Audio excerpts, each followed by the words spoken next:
Maybe throw simple tips via my internet speed na very slow na quantum.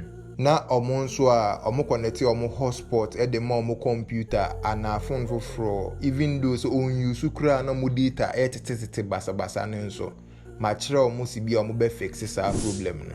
Yes emrenti ye ni kan fix speed any data usage no computer so ye wi a ni asanso akọ phone enso so ni edikan ni kobie start menu no na search for services ne biemu as administrator ubetimi follow the same steps ewo Windows 10 so the entire ye services ni mu ne se ye be disable background intelligent transfer service beti juma edie ne se wo connect internet de ma machine na se operating system ana se application bit se Microsoft Edge ewa update eno abetwe no background na ye bibia kama edi ama machine no ewo mu se egbo edwuma mum but internet speed eno bundle no mu bia na tididi medwuma wedum bit na wie no bedum Windows update na machine na ohon man automatically eno download the system updates na sans we install no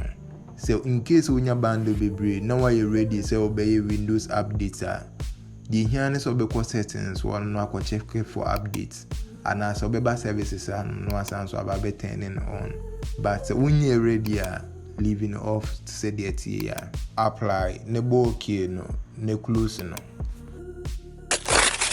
Secondly, background apps now so machine na ye adwuma we chire ne nso ye betani ni nyina off.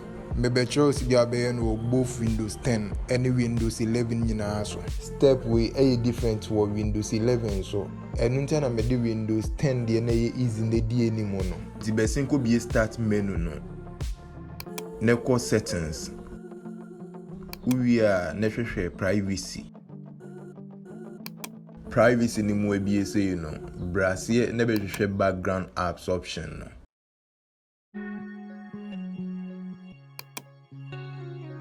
So on person background apps no be ye dwuma Windows 10 e button na o turn on and I say off sa no o connect internet o apps name will be we chire no en ko looking for updates and notification ne sa na no.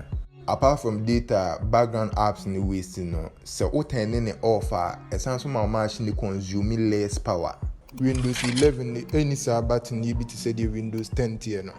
Unless obeko app section or no more no about installed apps na apps na when you install your machine ni so bebre no waba be choosing one by one turning it off so turning apps in off one by one if so we reason behind also go through that stress ni mo chale eye ni hankasa nti me ba be show si bia be ni nyina bom Windows 11 baby start menu no na search for GP edit. Emu ebie say you know computer configuration settings ho no mo nebra administrative templates no we be administrative templates no be hwehwe Windows components na ahanso waba be select app privacy ni mo no scrolling na search for let Windows apps run in the background no biemu na turn off but apply no so na be okay no. Meaning say what turning off all background apps ewo Windows 11 mono no. Step we na me betcho am we use control panel e dia ya ma wo internet na ko fast no de eye adwuma wo bia in case we use Mac, Linux, Windows and our phone crash still eye adwuma. It be start menu no na search for control panel. Ne be network and services no enumu ne be di dwuma no. Select network and sharing center no neko change adapter settings honomo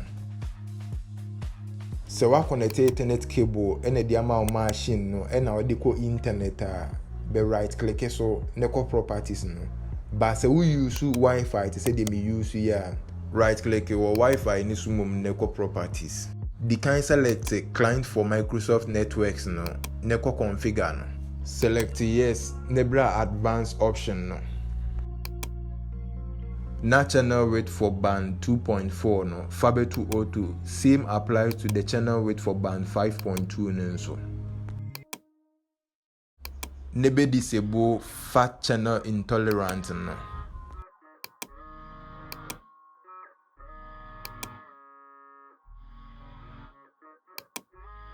Sa option way you be choose no preference. Sa na computer net me detect both 2.4 and 5.2 gigahertz band connection ni nyina.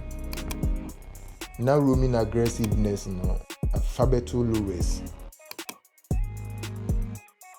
Where we are more dear no, but okay name save. Sounds to select Wi-Fi no neko properties no. But select the internet protocol version 4 no. Free automatic no. Although say the most common one I available on the Google there no. You be use to Cloudflare there anymore. Which is 1.1.1.1. Now alternative names why 1.0.0.1. Now for the CV, we are close nearman we be no. Bibia edri, mencho si be speedy up internet or phone nenso so. So auto normal bundle egu sem no so the browser bra mobile data no. Na select mobile data options no. Data roaming no. So want to kwan ko foreign country bia so ana so area wo no. Den so phone na ebe pick network turning it off. If we say di juma e ma bundle no take ese. E sound so my battery ni draining them. Neko voice and data no ko hwe say phone ne da 3G and say 4G say da LTE meaning say da 4G. That's the best option. Let turn on low data mode no sa no anyama bi say photos app na also with data na sha say sync fast automatically no. Ejai if we say e back up with data ene wo internet speed na enu mu bia na use. So when your bundle bebre na phone da hon ma won use a betin abetene on. Now phone na continue edin edwuma automatically.